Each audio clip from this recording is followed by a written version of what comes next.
Muy buenos días. Vamos entonces a hablar el día de hoy acerca de energía y momentum de ondas electromagnéticas. Vamos con las aplicaciones de algunas cosas que vamos a discutir hoy. Partamos por la izquierda. ¿Qué tenemos acá en el bloque izquierdo o en la imagen de la izquierda? Paneles solares. ¿Y para qué sirven los paneles solares?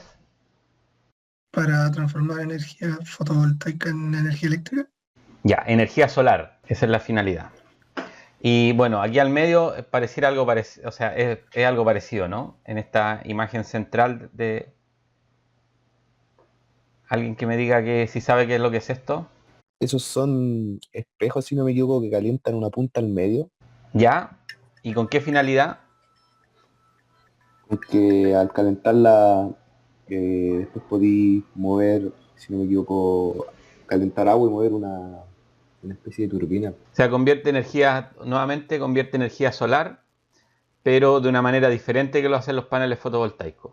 Efectivamente, como dices tú, aquí arriba hay una zona donde todos los espejos apuntan, o una parte importante de ellos, apuntan y calientan un fluido. Acá a la derecha del todo, ¿alguien que me pueda decir qué es lo que tenemos ahí? Es un cargador inalámbrico, Ya. pero profe, para ese el teléfono tiene que tener una pieza adentro, Sí, si no me claro, equivoco. claro, claro. Igual como acá, esto no es cualquier fluido, sino que es un tipo de fluido en particular. Los materiales que están hechos aquí tampoco son cualquier tipo de material, como todo. La imagen inferior, ¿alguien la reconoce qué es? Es una vela solar. ¿Ya? ¿Y dónde la has visto esa? En ciencia ficción. Me parece que esa es de Star Wars, pero la he visto en hartas partes. Ya, Sí. efectivamente, es una imagen tomada de Star Wars, efectivamente. Bueno, vamos a ver entonces qué tienen que ver todas estas cosas con la clase de hoy. Primero vamos a discutir acerca de la energía almacenada en los campos. ¿Qué campos? Bueno, estamos en onda electromagnética, así que serán campos eléctricos y magnéticos, pero la idea que surge acá se puede generalizar a otros tipos de campos. ¿Recuerdan el capacitor de placas paralelas, no? El famoso capacitor de placas paralelas. Aquí tenemos dos placas metálicas paralelas, como su nombre lo dice, y una tiene carga más Q y la otra tiene carga menos Q. La carga tiene exactamente el mismo valor, pero signos opuestos. Y las placas paralelas están separadas por una distancia que está denotada aquí con la letra D. Ustedes habrán visto que en algún momento de su vida, cuando tuvieron una asignatura anterior a esta, que en la región intermedia de las placas, que existe el campo, uno le puede asociar una cierta energía. En particular, lo que se llama densidad de energía, es decir, energía por unidad de volumen. Y en el caso del capacitor de placas paralelas, la densidad que se obtiene, y que es un término general cuando hay vacío, es que la densidad de energía eléctrica está dada por esta expresión. Es decir, es proporcional al cuadrado del campo eléctrico. Algo similar ocurría cuando uno estudia, por ejemplo, la bobina o el solenoide y observa que al interior del solenoide, bueno, en realidad esto no se observa, sino que se mide, ¿no?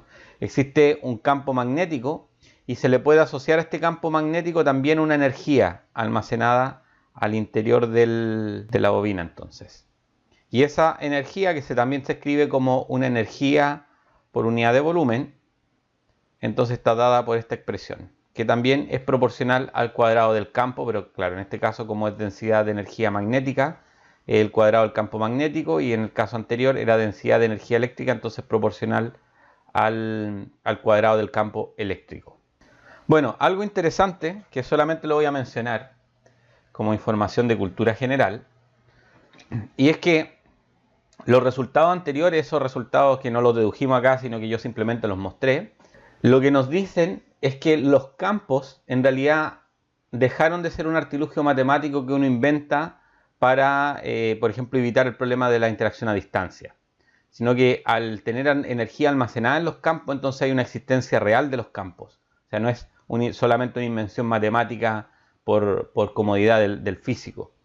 Y cuando uno generaliza esta idea a otros tipos de campos, aquí tenemos, insisto que acabo de hablar de campo eléctrico y campo magnético, pero ustedes ya conocen, por ejemplo, el campo gravitacional, pero eventualmente podrían haber otros tipos de campos, de los cuales no hemos discutido y tampoco discutiremos, sino que simplemente lo menciono.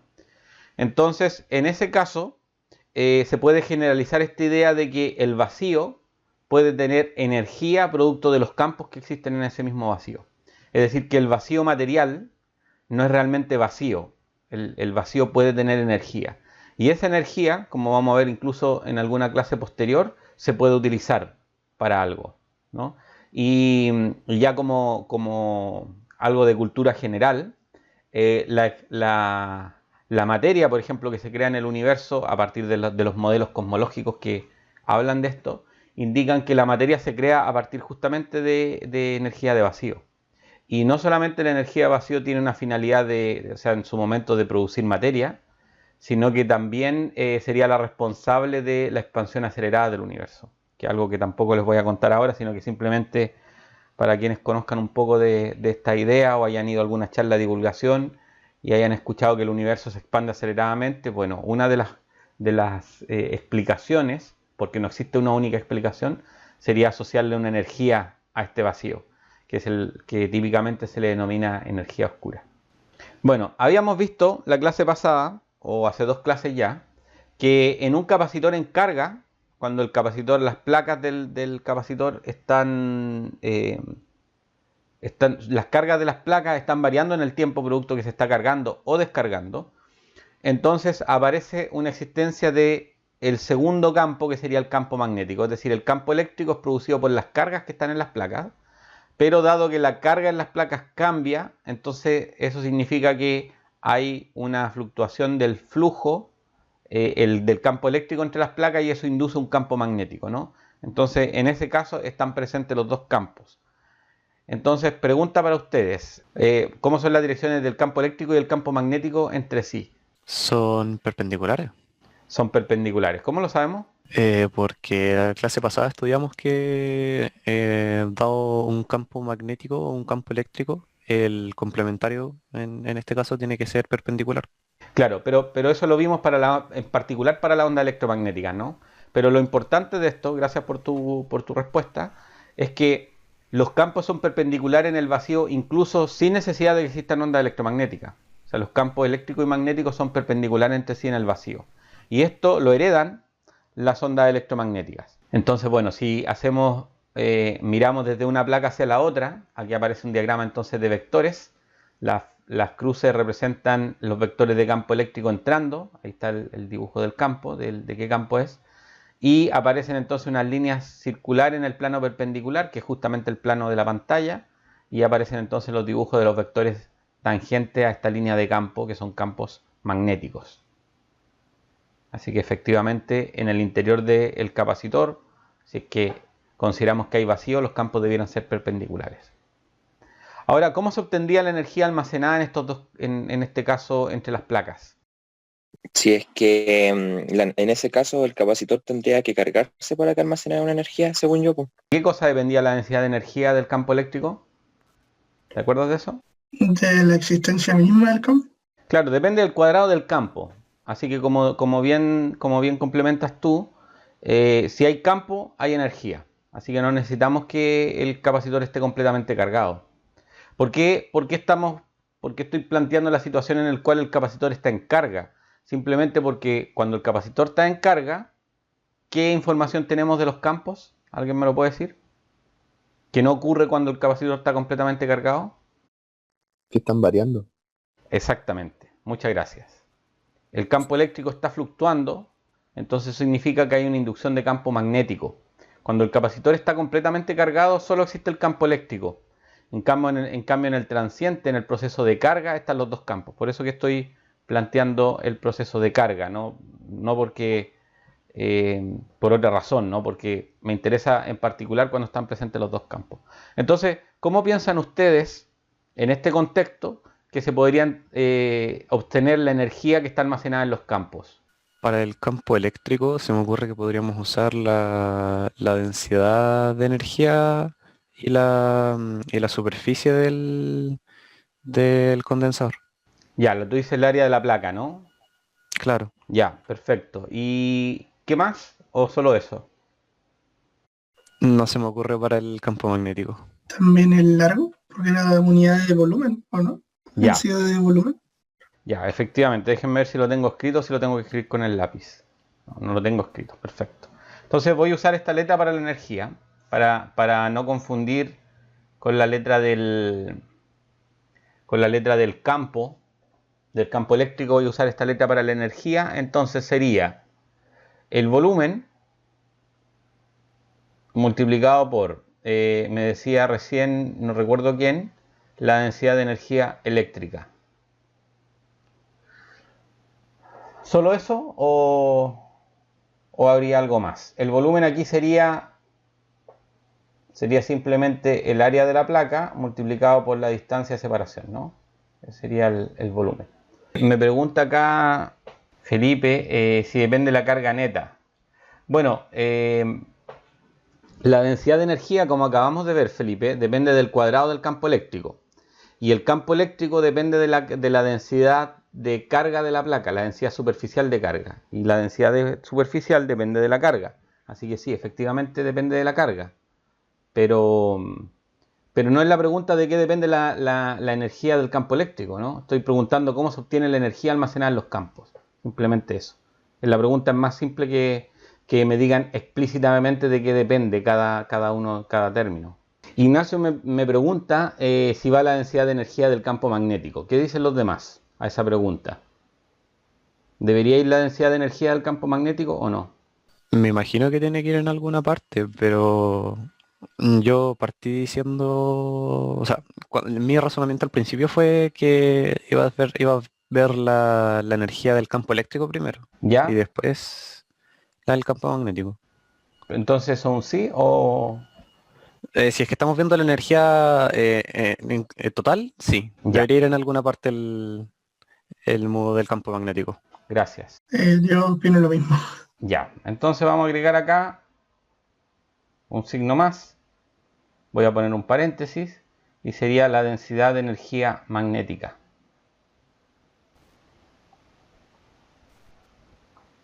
Bueno, entonces, ¿cómo se obtiene la energía almacenada en los campos? Simplemente sumando las dos densidades de energía y multiplicándola por el volumen. ¿Cuál volumen? Bueno, el volumen que está entre las placas, ¿no? Sería el área el área de la sección transversal o de la placa multiplicada por la distancia de separación. Eso define un cilindro, ¿no? Christopher me pregunta si esta ecuación es para un instante dado, si se tiene que cumplir en todo instante. O sea, las densidades de energía tienen que ser calculadas en un mismo instante, sí. Profe, Dime. esto es para cuando las placas están alineadas, ¿cierto? Porque recuerdo que para cuando I-120 con las simulaciones que hicimos, ¿Ya? si es que corría un poco las placas como que las desalineaba, la densidad del campo magnético o del campo eléctrico, mejor dicho, cambiaba harto Ya. y se veía notoriamente. En este caso estamos estudiando la situación más simple, que es donde existen las placas son paralelas y son equidistantes. Cualquier punto de la placa es equidistante a un punto equivalente en la otra placa. Vamos ahora a la energía en el caso de las ondas electromagnéticas, porque finalmente esa es la idea de lo que estamos discutiendo ahora, ¿no? No es simplemente estudiar el capacitor en carga o ese tipo de cosas, sino que llevarlo al contexto de las ondas electromagnéticas. Sabemos ya, o asumo que ya sabemos, que los campos electromagnéticos tienen energía almacenada. Esa es la primera idea, ¿no? La segunda es que la densidad de energía está dada por la suma, cuando están los dos campos, de la densidad de energía eléctrica y la densidad de energía magnética. Y entonces simplemente a cada uno de estos términos escribir la expresión correspondiente, cada uno depende del cuadrado del campo correspondiente. Bueno, para el caso de una onda electromagnética, el campo eléctrico y el campo magnético no son independientes. ¿Se acuerdan de eso, no? Sí. ¿Sí? ¿Cómo dependen los campos entre sí? ¿Las magnitudes son proporcionales o no? Ya, las magnitudes de los campos son proporcionales. Muchas gracias. Sí, y dice Felipe por la constante C. Claro, esa es la constante proporcionalidad. Entonces, se puede escribir la densidad de energía electromagnética a partir de un único campo, dado que los campos tienen dependencia uno con el otro. Es decir, ambos campos no son independientes, entonces puedo escribir un campo en función del otro y llegar a estas dos expresiones. O ya sea a partir de la densidad de energía eléctrica, o del cuadrado del campo eléctrico, o del cuadrado del campo magnético. Ambas ecuaciones son equivalentes, solo que dependen de un campo diferente. Para el caso que la onda fuera sinusoidal, porque no todas las ondas, o sea, de hecho las ondas en general no son sinusoidales, ¿no? Pero le había comentado en la clase pasada que un caso particular de interés son las ondas sinusoidales, porque cualquier otra onda, de acuerdo con el teorema de Fourier, puede ser escrita en función de ondas sinusoidales, ondas periódicas. Bueno, entonces en ese caso, la densidad de energía electromagnética se va a expresar de esta manera, aparece un factor 1 medio y aparece aquí el valor máximo del campo, es decir, la amplitud de la onda, ¿no? O sea, esto es el caso general y este es el caso particular para una onda sinusoidal. Ahora, cuando uno estudia ondas suele usar el concepto de la intensidad de una onda.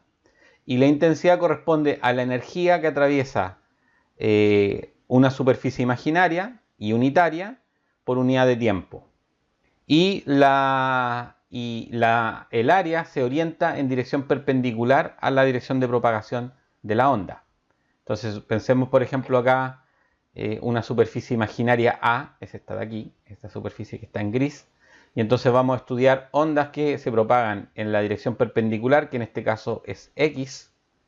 X es la dirección de propagación, y vean que aquí están dibujados entonces en esta superficie anterior, hay dos superficies, la anterior y la posterior, aparecen dibujados el campo eléctrico y magnético que son perpendiculares entre sí, ¿no? Y entonces en ese caso, la energía va a estar dada por la densidad de energía electromagnética, por el volumen que está contenido ahí, que es simplemente A, que es el área de la sección transversal, por L. L corresponde a la separación entre estos dos planos. Y L se determina simplemente por cuánto una onda que atravesó aquí, en un instante inicial, cuánto ha recorrido en un instante posterior delta t. Y esa distancia que ha recorrido, que va a dar el ancho de la separación de estos dos frentes, o estos dos planos, está dado por c por delta t. Esa es la distancia. A ver, alguien que tenga micrófono y quien lo entendió, que nos pueda dar una explicación para las personas que no lo han entendido aún. A ver si alguien con sus propias palabras me ayuda a obtener una explicación mejor. Y no estoy mal, profe, es porque todas las ondas electromagnéticas se propagan a la velocidad de la luz. ¿Ya? Y velocidad por tiempo es distancia. Perfecto, gracias. ¿Quedó claro con eso o aún no? Ah, ya sí, el mismo reemplazo. Ya, gracias. No hay de qué. Habíamos quedado acá, ¿no?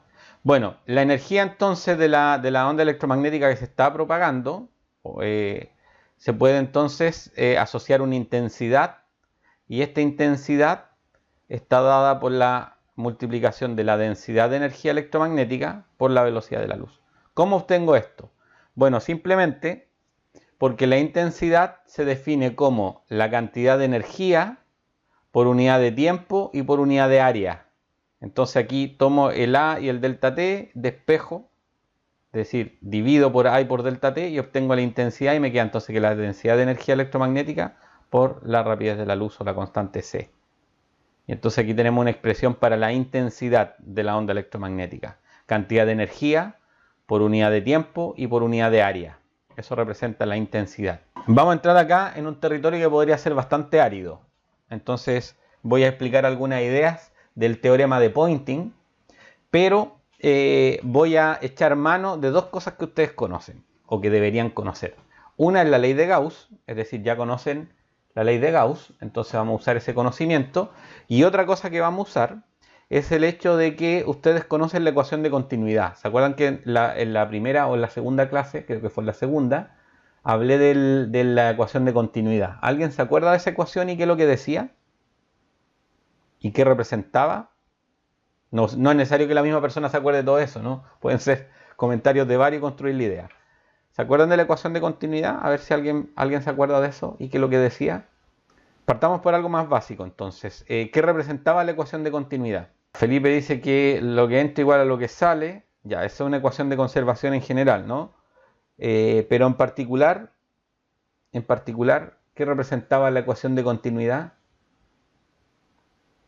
La conservación de la carga. La conservación de la carga, efectivamente. ¿Y alguien se acuerda qué cosas iban involucradas en esa ecuación? Independiente que no se acuerden exactamente la forma. J y la densidad de carga. Ya, J y la densidad de carga. La ecuación dice, después ustedes chequean, porque eventualmente puedo cometer algún error. Entonces, les decía que la divergencia de J, por eso que les decía que había que echar mano a la ley de Gauss, era igual a d rho a dt con un signo menos. Esa era la ecuación de continuidad, donde ρ representa la densidad de carga volumétrica y J representa el vector de densidad de corriente. Es decir, recuerdan que la divergencia corresponde al flujo por unidad de volumen, ¿no? Es decir, el flujo por unidad de volumen de corriente, el flujo de corriente está relacionado con cómo cambia la carga dentro de un volumen. ¿Sí? Esa es la ecuación de continuidad. Ahora, uno podría plantear, en realidad esta ecuación se generaliza para leyes de conservación y uno podría plantear una ecuación de conservación de la energía. Y esa ecuación de conservación de la energía para el caso electromagnético sería de esa forma. Aquí lo que era acá la densidad de energía, perdón, la densidad de carga, aquí va a ser densidad de energía. Y el vector que sería el equivalente a la densidad de corriente se le llama el vector de Poynting, que es este vector S, que no lo definió todavía. Simplemente uno dice, como hay conservación de la energía electromagnética, entonces tiene que haber una ecuación equivalente que exprese equivalente a la ecuación de continuidad, pero que ahora represente la conservación de la energía. Entonces cambiamos la densidad de carga por densidad de energía y introducimos entonces este vector Poynting que no es conocido inicialmente. Lo acabamos de introducir, no sabemos la forma que tiene. El vector Poynting es desconocido todavía. Este vector S es un vector desconocido. Ese entonces, este vector que se llama el vector Poynting, se llama el vector de flujo de la energía. Y este vector apunta en la misma dirección que se propaga la onda electromagnética. Y la dirección de propagación de la onda electromagnética está dada por este producto cruz, E cruz B. E cruz B es un vector que apunta en la dirección de propagación y por lo tanto si el vector S apunta en la dirección de propagación de la onda tiene que ser paralelo a eso. Ahora, se puede demostrar, no lo voy a hacer acá, lo pueden revisar, si a alguien le interesa mucho lo puede revisar en los libros porque es una demostración un poco larga y complicada, que ese vector Poynting está dado por esta expresión. O sea, si hay una conservación de la energía electromagnética, es decir, aparece un d-ρ de la densidad de energía, aparece este vector que en principio uno no lo conoce, dice debería existir este vector, y uno puede demostrar, que no lo voy a hacer acá, que ese vector Poynting está dado por esta expresión, donde aparece E cruz B, y eso prueba entonces que el vector S apunta en la misma dirección que la dirección de propagación de la onda electromagnética. Ahora, con esa idea, la intensidad se puede escribir ahora como el promedio de este vector Poynting. Aquí el S representa el promedio, ¿sí? Una consulta. Que el vector S involucra a los dos campos, por así decirlo, Sí. pero solamente aparece una de las constantes como universales, por así decirlo. ¿Tiene alguna interpretación física o es matemática pura que aparezca solamente ¿A qué te refieres con la interpretación física? ¿El hecho que aparezca solo un campo o que aparezca una constante? Me refiero a que aparezca solamente epsilon 0 más que, y no la combinación de U sub 0, aunque puede que sea por la velocidad de la luz. A ver si alguien se anima a decir por qué no aparece el mu sub 0. ¿Alguien se imagina por qué no aparece el mu sub 0 en esta ecuación? Si aquí el vector S dependía de los dos campos. Porque como lo habíamos dicho antes, eran proporcionales los campos uno con el otro. Entonces podía reemplazar. Ya, efectivamente. Gracias por tu acotación. Y Felipe también lo dice acá en el chat, que el mu sub 0 está implícito en el C. Recuerden que la rapidez de la luz se puede escribir en función de las dos constantes, epsilon 0 y mu sub 0. Entonces las dos respuestas son correctas. Es decir, que los campos son proporcionales, el campo magnético y el campo eléctrico son proporcionales en magnitud, y por lo tanto esta expresión, cuando uno calcula la magnitud y luego el promedio, porque recuerden que los campos están fluctuando en el tiempo, por eso que se calcula un promedio, entonces uno puede escribir la densidad de energía electromagnética a partir del cuadrado del campo eléctrico o del cuadrado del campo magnético, y dependiendo de cuál de las dos opciones tome, es qué constante va a aparecer, si epsilon 0 o mu sub 0. Pero además, como está el C, uno puede reescribir todo esto, o sea que podría eventualmente no aparecer la letra C ahí y aparecer las dos constantes. Entonces, el vector S o el vector Poynting representa la intensidad instantánea de energía electromagnética que fluye a través de una superficie unitaria que está perpendicular a la dirección de propagación de la onda electromagnética. O sea, el vector Poynting está relacionado con la intensidad, por eso que está esta interpretación que está acá abajo, ¿no? Estos paréntesis triangulares, que probablemente no es la primera vez que lo usaré, o sea, no es la última vez que lo usaré, representan un valor promedio. Aquí ocurre que debería ir una flecha acá arriba, ¿no? No se nota, pero debería ir una flecha aquí. El promedio de ese vector.